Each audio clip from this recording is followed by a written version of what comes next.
Hello friends, जय हिंद। स्वागत है आप सभी का पी मैक्स क्लासेज के यूट्यूब चैनल पर। तो आज हम स्टार्ट करेंगे 12th केमिस्ट्री का एक बहुत ही इम्पॉर्टेंट और मज़ेदार चैप्टर, जिसका नाम है रासायनिक बलगतकी, केमिकल काइनेटिक्स। ठीक है, तो हेडिंग लगा लीजिए रासायनिक बलगतकी। रासायनिक बलगतकी, केमिकल काइनेटिक्स, इंग्लिश है केमिकल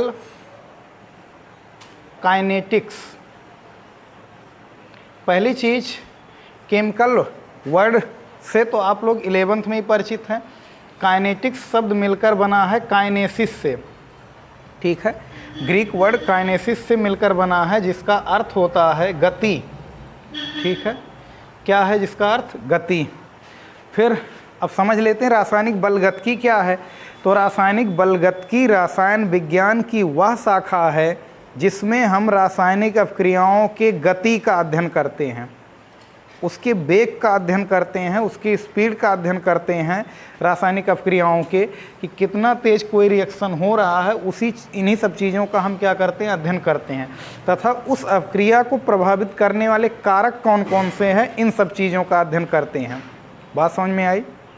जैसे जब आप गाड़ी मोटर से चलते हैं तो सड़क पर आपके गाड़ी मोटर की स्पीड को प्रभावित करने वाले कई कारक होते हैं, जैसे गड्ढा हुआ, ये सब चीज़ें हुई। ठीक है, तो उसी तरह से रिएक्शन भी जब कोई होता है तो उस रिएक्शन की स्पीड को, ठीक है, प्रभावित करने वाले क्या होते हैं? कारक होते हैं। उन सब कारकों का अध्ययन करना है। तो इन सब चीज़ों का अध्ययन हम जिस ब्रांच में करते हैं रसायन विज्ञान के, उसे हम क्या बोलते हैं? रासायनिक बलगतकी। तो क्या डिफिनीशन बताएंगे? रासायनिक बलगतकी रसायन विज्ञान की वह शाखा है जिसमें हम रासायनिक अपक्रियाओं के वेग यानी गति यानी दर का अध्ययन करते हैं तथा उसको प्रभावित करने वाले कारकों आदि का क्या करते हैं? अध्ययन करते हैं। ठीक है, अब तो chemical kinetics is the branch of chemistry in which we study about rate of reaction, ठीक है, and factor who affect the chemical reaction. समझ रहे हैं ना? तो इन सब चीज़ों का अध्ययन करते हैं। यानी रासायनिक बलगतकी रसायन विज्ञान की वह शाखा है जिसमें हम विभिन्न प्रकार की रासायनिक अपक्रियाओं के गति का अध्ययन करते हैं, उसको प्रभावित करने वाले कारकों का अध्ययन करते हैं। ठीक है, यह है रासायनिक बलगतकी। और काइनेटिक्स शब्द मिलकर बना है ग्रीक वर्ड काइनेसिस से। अब अपने डेली लाइफ में होते हैं 3 तरह की अपक्रियाएँ कुल हमें देखने को मिलती हैं। ठीक है, पहली क्या? पहली उनमें से हैं वेरी फास्ट रिएक्शन, अत्यधिक तीव्र अपक्रियाएँ। अत्यधिक तीव्र अपक्रियाएँ। तो अत्यधिक तीव्र अपक्रियाएँ कौन है? वेरी फास्ट रिएक्शन कौन है? जिनके संपन्न होने में बहुत ही कम टाइम लगता है, उन्हें हम बोलते हैं वेरी फास्ट रिएक्शन। बात समझ में आई? यानी बहुत ही तेज़ी से वो हो जाती हैं और उनके स्पीड को हम मेजरमेंट नहीं कर सकते हैं। उनकी स्पीड को मेजर करना बड़ा ही मुश्किल काम होता है। उन्हें हम बोलते हैं वेरी फास्ट रिएक्शन। ठीक है, जैसे AgNO3 की क्रिया जब कराई जाती है NaCl से, ठीक है, तो तुरंत बनता है AgCl का सफ़ेद अवक्षेप। ये इतना फास्ट बनता है, समझ रहे हो ना, कि इसकी स्पीड हम मेजर करें तो ये मेजर करना क्या होगा? बड़ा ही मुश्किल काम होगा। और बन जाता है NaNO3। ठीक है, NaNO3 बनता है और क्या बनता है? AgCl बनता है। तो कितने तरह की अपक्रियाएँ होती हैं कुल डेली लाइफ में? 3 तरह की रासायनिक अपक्रियाएँ होती हैं। पहली है अत्यधिक तीव्र अपक्रियाएँ यानी वेरी फास्ट रिएक्शन। ये बहुत तेज़ होती हैं, यानी इनको संपन्न होने में 10⁻12 सेकंड से लेकर 10⁻16 सेकंड तक का क्या लग सकता है? टाइम लग सकता है। बात समझ में आई?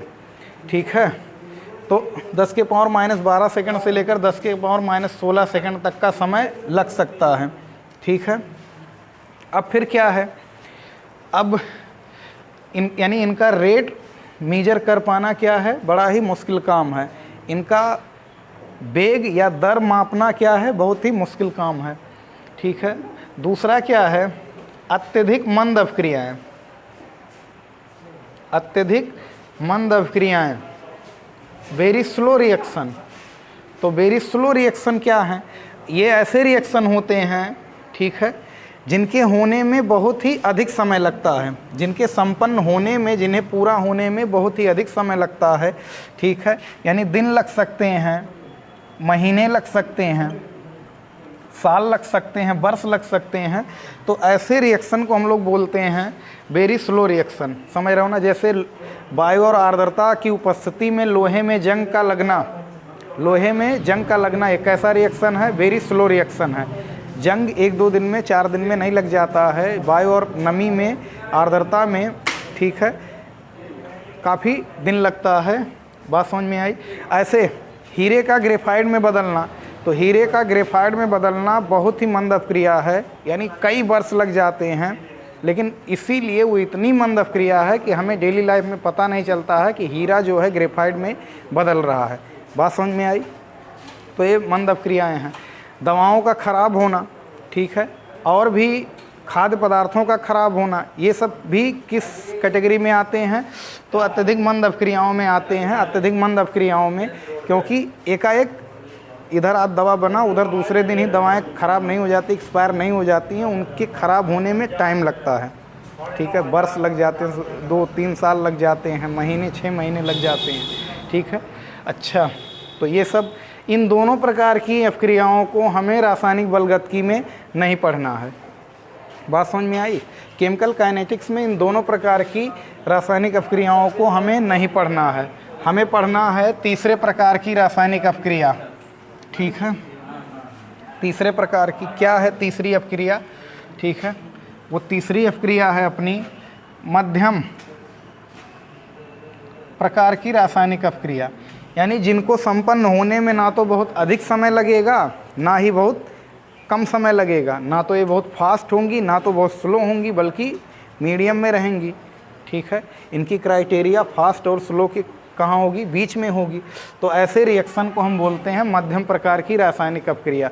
जैसे जब एथिल एसीटेट है, ये एथिल एसीटेट यानी CH3COO C2H5 का जल अपघटन कराया जाता है अम्ल की उपस्थिति में, H+ की उपस्थिति में, तो कैसे टूटता है ज़रा देखना। ये टूटता है CH3COO- में, ये C2H5+ में, ये टूटता है H+ में, ये टूटता है OH- में।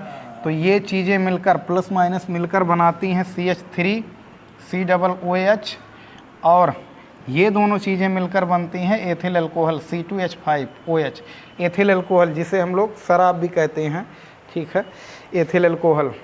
तो क्या है? CH3 एसिटिक अम्ल, एथिल अल्कोहल, ये बनता है। यानी मध्यम प्रकार की अपक्रियाओं में होता क्या है, इसमें कुछ बंध टूटते हैं, कुछ बंध का निर्माण होता है, ऊर्जा मुक्त होती है, ऊर्जा की आवश्यकता होती है, ये सब चीज़ें होती हैं। तो अभी उन सब चीज़ों को नहीं, कैसे बंध टूटता है, कैसे क्या होता है, इन सब चीज़ों को अभी नहीं यहाँ पर डिस्कशन करना है। तो ये 3 तरह की अपक्रियाएँ हैं। इस प्रकार की अपक्रियाओं को हमें अपने सिलेबस में क्या करना है? पढ़ना है। बात समझ में आई। तो रासायनिक बलगतिकी क्या है, और ये 3 प्रकार की अपक्रियाएं समझ लिए, और अत्यधिक तीव्र गति से जो अपक्रिया होती है वो कितने समय अंतराल में होती है? तो 10⁻12 से लेकर 10⁻16 सेकंड, और एक में दिन महीना लग सकता है, और इनमें ये इन दोनों के बीच में होती हैं, ठीक है। तो ये बात समझ चुके होंगे। तो अब स्टार्ट करते हैं हम लोग, हेडिंग लगाएंगे। सबसे इम्पॉर्टेंट चीज़, अब अपक्रिया की दर या वेग, रेट या वेलोसिटी, ठीक है। तो वेग या दर बराबर क्या होता है पहले समझ लेते हैं। वेग या दर का फॉर्मूला क्या है? वेग या दर, यहाँ दर समय वाला दर नहीं है, ठीक है, वो अपक्रिया की स्पीड के बारे में बता रहा है। वेग या दर, ये इसको हम लोग प्रदर्शित करते हैं स्मॉल r से। किस अक्षर से प्रदर्शित करते हैं? स्मॉल r से। तो वेग या दर बराबर होता है सांद्रता में परिवर्तन, सांद्रता में परिवर्तन बटे समय अंतराल, time interval, change in concentration divide by time interval, समय अंतराल, ठीक है। जैसे पढ़े होंगे, चाल बराबर क्या होता है? चाल बराबर दूरी बटा समय, यानी स्थिति में परिवर्तन, स्थिति में परिवर्तन बटा समय अंतराल। जब वस्तु की स्थिति में परिवर्तन होता है कुछ समय में, ठीक है, तो वो स्थिति परिवर्तन यानी दूरी हम कैलकुलेट कर लेते हैं और कितने समय में वो दूरी तय की गई है। अगर ये दोनों पता हो तो हम बड़े आराम से क्या कर सकते हैं, चाल माप सकते हैं। लेकिन रासायनिक अपक्रिया का वेग या दर किस तरह से निकालते हैं, सांद्रता में कितना परिवर्तन हुआ है कितने समय में, ठीक है, उससे हम वेग या दर डिफाइन करते हैं। तो डिफिनीशन किस तरह से बनता है, ठीक है, एकांक समय अंतराल में अभिकारक या उत्पाद के सांद्रता में होने वाले परिवर्तन को रासायनिक अपक्रिया का वेग या क्या कहते हैं, दर कहते हैं। एकांक समय अंतराल में अभिकारक या उत्पाद के सांद्रता में होने वाले परिवर्तन को क्या बोलते हैं हम लोग, वेग या दर बोलते हैं रासायनिक अपक्रिया का, ठीक है। अभी थोड़ी देर बाद बता रहे हैं अभिकारक और उत्पाद क्या है अगर नहीं जानते हैं तो, ठीक है। एकांक या इकाई समय अंतराल में अभिकारक या उत्पाद के सांद्रता में होने वाले परिवर्तन को उस अपक्रिया का वेग या दर कहते हैं, ठीक है। तो ये चीज़ हो जाएगा R बराबर सांद्रता में परिवर्तन बटे समय अंतराल। यहाँ अभिकारक या उत्पाद दोनों हो सकता है, ठीक है। वहाँ क्या था, चाल बराबर क्या था, स्थिति में परिवर्तन बटा समय अंतराल। बात समझ में आई। तो अब समझते हैं ज़रा, जैसे A गिव्स B, ये कोई रिएक्शन है, तो इसमें जो A है इसको हम लोग बोलते हैं अभिकारक। क्या बोलते हैं, अभिकारक या क्रियाकारी बोलते हैं। क्या कहते हैं, क्रियाकारी, रिएक्टेंट, ठीक है, रिएक्टेंट्स बोलते हैं। और ये जो B वाली पार्टी है इसको हम लोग बोलते हैं उत्पाद या क्रियाफल बोलते हैं। प्रोडक्ट क्या बोलते हैं, प्रोडक्ट बोलते हैं, ठीक है। तो क्या होता है, इसको थोड़ी देर के लिए मिटा दे रहे हैं अब। तो इधर वाले को यानी दाहिने साइड वाले को, बाएं साइड वाले को क्या बोलते हैं, अभिकारक या क्रियाकारी, और राइट साइड वाले को क्या बोलते हैं, उत्पाद या क्रियाफल। तो क्या है डिफिनीशन वेग या दर का, कि change in concentration of reactants or product in per unit time is known as rate of reaction. Change in concentration of reactant or product in per unit time is known as rate of reaction. बात समझ में आई। तो ये है अभिकारक, ये है उत्पाद। अब इसको मिटा दे रहे हैं। तो अब यहाँ पर थोड़ा सा फिर से समझते हैं। अब ज़रा A गिव्स B, ठीक है। मान लो शुरुआत में जब टाइम 0 है तो A की जो मात्रा है वो 10 ग्राम है। प्रारंभिक मात्रा कितनी है, 10 ग्राम है, ठीक है। और B कितना होगा, B होगा अपना 0 ग्राम, ठीक है। B कितना होगा, 0 ग्राम। अभी तो उत्पाद कुछ बना नहीं होगा क्योंकि अभी, ठीक है, रिएक्शन शुरू होने ही वाला है। मान लो जब रिएक्शन संपन्न हो गया, T बराबर T टाइम पर मान लो संपन्न हो गया, या T मत मानो, अभी 10 सेकंड में मान लो रिएक्शन क्या हो गया, संपन्न हो गया। तो अगर 10 सेकंड में रिएक्शन संपन्न हो गया पूरी तरह से, यानी पूरी तरह से A बदल गया, किस में, B में बदल गया, तो A की मात्रा बची कितनी होगी, 0 ग्राम, और B कितना बन गया होगा, अब 10 ग्राम बन गया होगा, ठीक है। तो अब ज़रा देख लो डिफिनीशन क्या था वेग या दर का। R बराबर क्या था, सांद्रता में परिवर्तन यानी चेंज इन कंसंट्रेशन, सांद्रता में परिवर्तन बटे समय अंतराल। तो अगर हम अभिकारक के विलुप्त होने की दर, समझ रहे हो ना, ख़त्म होने की दर निकालें तो R बराबर क्या आएगा, अभिकारक के लिए निकालें तो सांद्रता में परिवर्तन, परिवर्तन कैसे निकालते हैं, अंतिम माइनस प्रारंभिक, तो 0 माइनस 10, अंतिम माइनस प्रारंभिक बटे समय अंतराल, अंतिम माइनस प्रारंभिक, तो कितना हो जाएगा, -10 बटे 10, कितना हो गया, -1। यानी 1 की स्पीड है 1 ग्राम प्रति सेकेंड, यानी 1 सेकेंड में 1 ग्राम क्या हो रहा है, खर्च हो रहा है, ठीक है। और माइनस चिन्ह यही बता रहा है कि समय जैसे जैसे बीतेगा तैसे तैसे अभिकारक की सांद्रता यानी मात्रा क्या होगी, घटेगी, ठीक है। अच्छा, उत्पाद के लिए अगर हम R निकालें तो उत्पाद के लिए R कितना आएगा, उत्पाद के लिए R आएगा वही उत्पाद की सांद्रता में परिवर्तन यानी change in concentration of product या इन प्रोडक्ट, तो क्या होगा, अंतिम 10 माइनस प्रारंभिक कितना है 0, फाइनल है 10, इनिशियल है 0, और इसमें फाइनल 10, इनिशियल 0, 10 माइनस 0, तो ये 10/10 आ गया, कितना आ गया कटने के बाद 1 आ गया।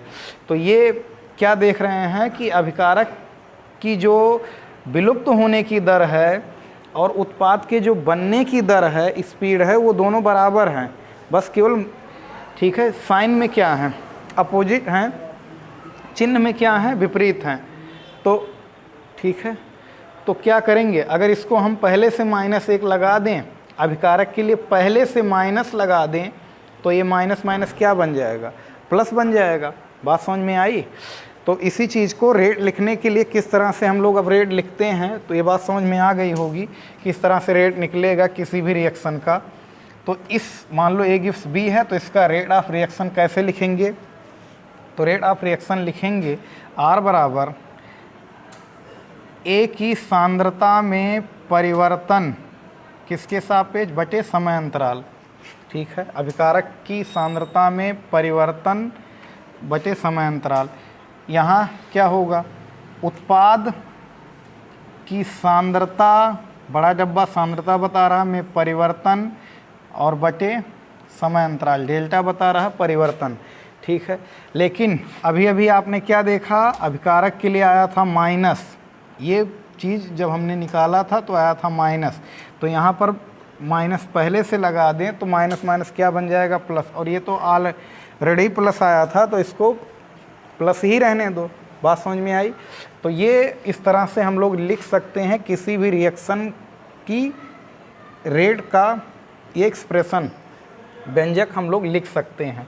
मान लो कोई रिएक्शन है इस तरह से A + B gives C + D, तो इसका रेट ऑफ रिएक्शन लिखेंगे तो R बराबर कितना हो जाएगा, क्या है, सांद्रता में परिवर्तन किसके, A की सांद्रता में डेल्टा बता रहा परिवर्तन बटे समय अंतराल, B के सांद्रता में परिवर्तन बटे समय अंतराल, C के सांद्रता में परिवर्तन, यानी ये बनेगा, ये विलुप्त होगा, ख़त्म होगा, ये फॉर्म होगा, समय अंतराल, D के सांद्रता में परिवर्तन बटे समय अंतराल, ये क्या रहेंगे प्लस में, उत्पाद धीरे धीरे क्या होगा बढ़ेगा, इंक्रीज करेगा, तो इनको लगाएंगे प्लस, और ये रिएक्टेंट क्या होंगे, धीरे धीरे जैसे जैसे टाइम बीतेगा ये इनकी मात्रा क्या होगी घटेगी, तो यहाँ हम पहले से क्या लगा देंगे माइनस लगा देंगे, और रेट ऑफ रिएक्शन कभी भी नेगेटिव नहीं होता है। बात समझ में आई। तो रेट ऑफ रिएक्शन क्या होता है, हमेशा पॉजिटिव होता है, तो रेट ऑफ रिएक्शन हमेशा क्या होगा पॉजिटिव होगा। तो ये इस तरह से अगर अब इसको मिटा रहे हैं, ये है अगर रिएक्शन अपना ये है 2A + BB गिव्स CC और DD, ये है अगर अपना रिएक्शन, तो इसका हम रेट कैसे लिखेंगे, तो R बराबर क्या हो जाएगा, A की सांद्रता में परिवर्तन बटे समय अंतराल, B की सांद्रता में परिवर्तन बटे समय अंतराल, C के सांद्रता में परिवर्तन बटे समय अंतराल, D के सांद्रता में परिवर्तन बटे समय अंतराल। कहीं से भी हम इस अपक्रिया का वेग निकाल सकते हैं। ये रहेगा माइनस में, ये दोनों रहेंगे प्लस में। ठीक है, क्योंकि इनकी मात्रा धीरे धीरे बढ़ेगी, इनकी मात्रा धीरे धीरे क्या होगी कम होगी। बात समझ में आई। अच्छा, अब यहाँ स्टोइकियोमेट्रिक गुणांक है, तो स्टोइकियोमेट्रिक गुणांक से हम क्या कर देते हैं भाग कर देते हैं, एक के लिए A से भाग कर देंगे, इसका स्टोइकियोमेट्रिक गुणांक जितना है उससे हम लोग भाग कर देंगे इसमें, इसके स्टोइकियोमेट्रिक गुणांक से भाग कर देंगे इसमें C, और इसकी स्टोइकियोमेट्रिक गुणांक से भाग कर देंगे इसमें, क्योंकि ये कुछ गुना है, ये कुछ गुना है, ये किसी स्पीड से घट रहा है, ये किसी और स्पीड से घट रहा है, ये किसी दूसरी स्पीड से बन रहा है, तो ये किसी दूसरे स्पीड से बन रहा है, तो सबको बराबर करने के लिए उनकी स्टोइकियोमेट्रिक गुणांक से क्या कर देते हैं भाग कर देते हैं।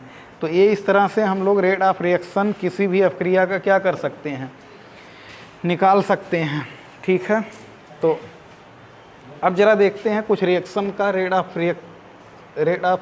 रिएक्शन लिखते हैं हम लोग। जैसे N2 + 3H2 gives 2NH3, ammonia gas का फॉर्मेशन, ठीक है। हैबर विधि से जब अमोनिया बनाया जाता है, ठीक है, तो अब यहाँ उत्प्रेरक क्या है और कितने टेम्परेचर पर, कितने एटमॉस्फेयर, कितने प्रेशर पर, उसका यहाँ हमें रिक्वायर नहीं है, उसकी ज़रूरत नहीं है, तो उसको छोड़ दे रहे हैं। तो इसका रेट कैसे लिखेंगे, ये है अभिकारक, ये है उत्पाद, तो R बराबर हो जाएगा N2 की सांद्रता में परिवर्तन बटे समय अंतराल। फिर क्या, हाइड्रोजन की सांद्रता में परिवर्तन बटे समय अंतराल, अमोनिया की सांद्रता में परिवर्तन बटे समय अंतराल।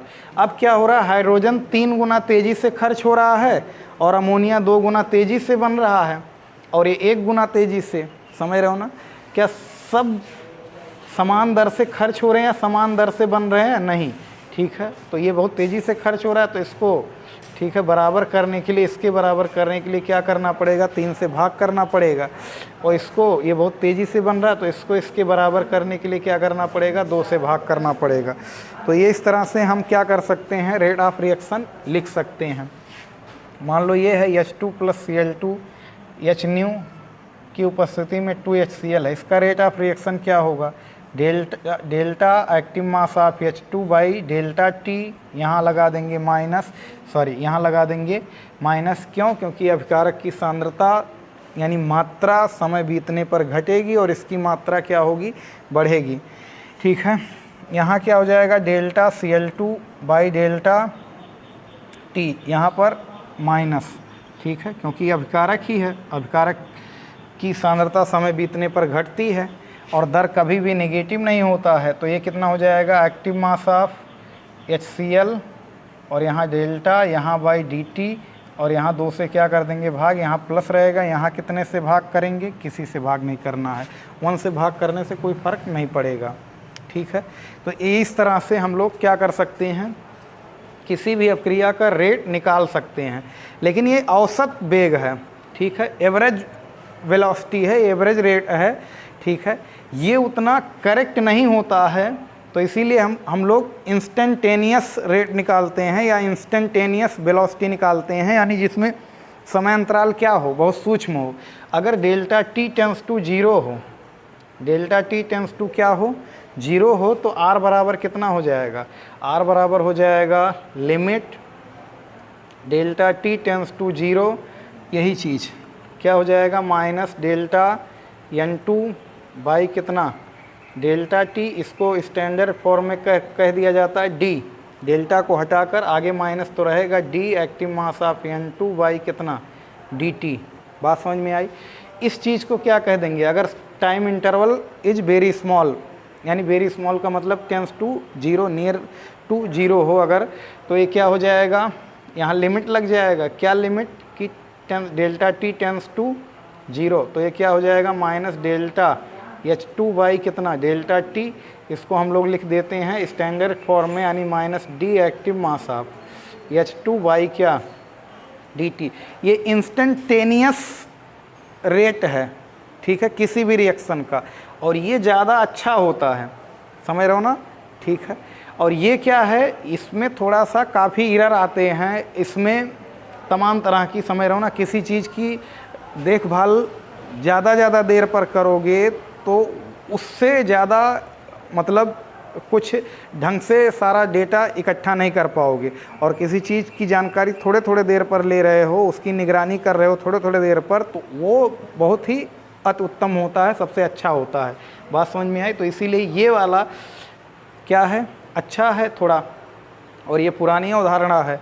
तो यहाँ से डेल्टा T टेंस टू 0 हो, तो इसके लिए क्या हो जाएगा, R बराबर हो जाएगा limit delta T tends to 0, ये हो जाएगा delta active mass of NH3 by delta T, तो ये क्या बन जाएगा, D active mass of NH3 divide by dt। तो अब इस तरह से हम लोग लिखेंगे। बात समझ में आई। अच्छा, एक चीज़ और समझ लो यहाँ पर, ठीक है, इसको मिटा दे रहे हैं। तो ये बात समझ में आई, किसी भी रिएक्शन की स्पीड हम बड़े आराम से लिख सकते हैं। और डेल्टा क्या बताता है, परिवर्तन। और परिवर्तन कैसे निकालते हैं, अंतिम माइनस प्रारंभिक, यानी फाइनल माइनस इनिशियल करके हम चेंज निकालते हैं, कहीं भी चेंज निकालते हैं, ठीक है। और ये थोड़ा सा एवरेज, जब डेल्टा में लिखोगे तो उसको एवरेज वेलोसिटी कहेंगे, और जब डेल्टा टी टेंस टू 0 हो तो उसको बोलेंगे तात्क्षणिक वेग। तात्क्षणिक वेग या तात्कालिक वेग कहेंगे। और तात्कालिक वेग क्या होता है, बहुत ही ये अच्छा होता है, इसमें क्या होती है, कमी बिल्कुल ना के बराबर होती है।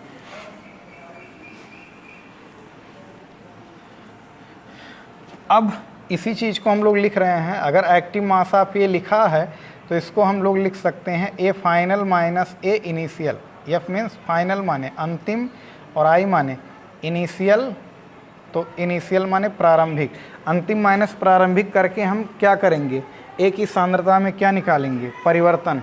बी के सांद्रता में परिवर्तन, सी के सांद्रता में परिवर्तन, ऐसे तक निकाल सकते हो, अंतिम माइनस प्रारंभिक।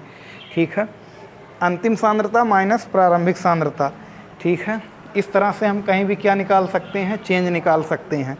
ठीक है, अब एक चीज़ और है, थोड़ा सा ग्राफ भी है, इसी वक्त समझ लेते हैं। अभिकारक और उत्पाद का ग्राफ समझ लेते हैं।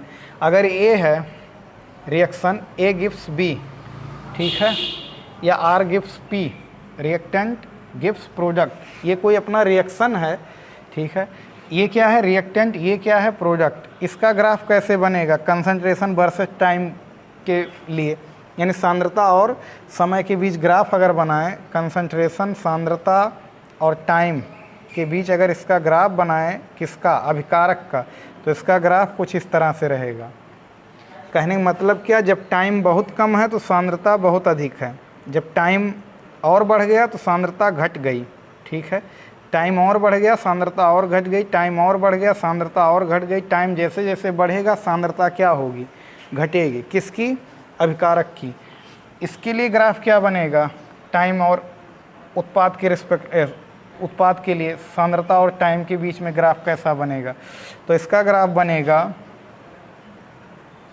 इस तरह से। बात समझ में आई, ये इस तरह से ग्राफ बनेगा, यानी उसी का क्या बन जाएगा, मिरर इमेज बनेगा। क्या होगा, जब टाइम 0 है तो उत्पाद क्या है, 0 है, यानी बहुत कम है उत्पाद। जैसे जैसे टाइम बीते बढ़ेगा तैसे तैसे उत्पाद की सांद्रता या मात्रा क्या होगी, बढ़ेगी। तो ये ग्राफ है, और अभिक्रिया का वेग यानी दर निकालना बड़े आराम से समझ में आ गया होगा। ठीक है, अब इसी वक्त ये ग्राफ के बाद बात कर लेते हैं मात्रक क्या होगा सांद्रता का। ठीक है, तो सांद्रता का मात्रक होगा, सांद्रता का मात्रक होता है मोल प्रति लीटर, और दर का मात्रक क्या होगा, दर का मात्रक बताना था, सांद्रता का बता रहे थे। दर, वेग या दर का मात्रक क्या होगा, तो अभी ही पढ़े हो कि सांद्रता में परिवर्तन बटे समय अंतराल, सांद्रता में परिवर्तन बटे समय अंतराल। बात समझ में आई, सांद्रता में परिवर्तन बटे समय अंतराल।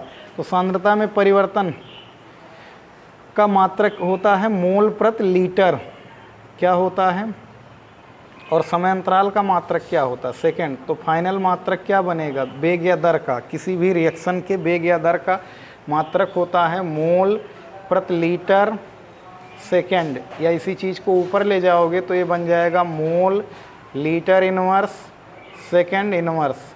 बात समझ में आई, mole litre inverse second inverse, ये हो जाएगा मात्रक किसका, वेग या दर का, ये होता है मात्रक। ठीक है, यहाँ आप सेकंड इनवर्स की जगह मिनट इनवर्स भी आ सकता है, रिएक्शन में अगर मिनट दिया है घंटा इनवर्स भी आ सकता है। ठीक है, अब दिन वगैरह बहुत कम चांस है आएगा, तो इन सब चीज़ों को समझ सकते हैं।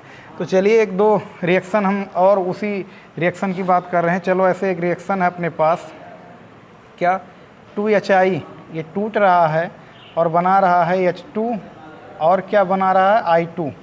ठीक है, इसका अगर हम रेट ऑफ रिएक्शन लिखें तो क्या होगा, R बराबर हो जाएगा, अब क्या लिखेंगे हम लोग, इंस्टेंटेनियस रेट लिखेंगे, यानी तात्क्षणिक वेग लिखेंगे हमेशा।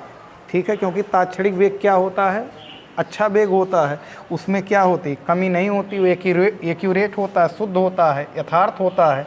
ठीक है, तो R बराबर कितना हो जाएगा, D active mass of HI/dt, यहाँ क्या D active mass of H2/dt, यहाँ क्या D active mass of I2/dt। dt।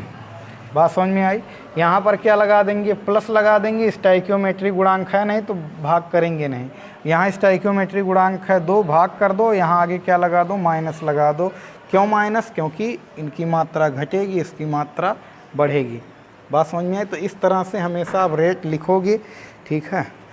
तो इसमें इतना ही। नेक्स्ट वीडियो में हम लोग चर्चा करेंगे वेग नियम पर, फिर उसमें आएगा वेग स्थिरांक, फिर अपक्रिया की कोटि, आणविकता, ये सब चीज़ें स्टेप बाय स्टेप क्या करेंगे, सॉल्व करेंगे। तब तक के लिए पढ़ाई करते रहें। All the very best.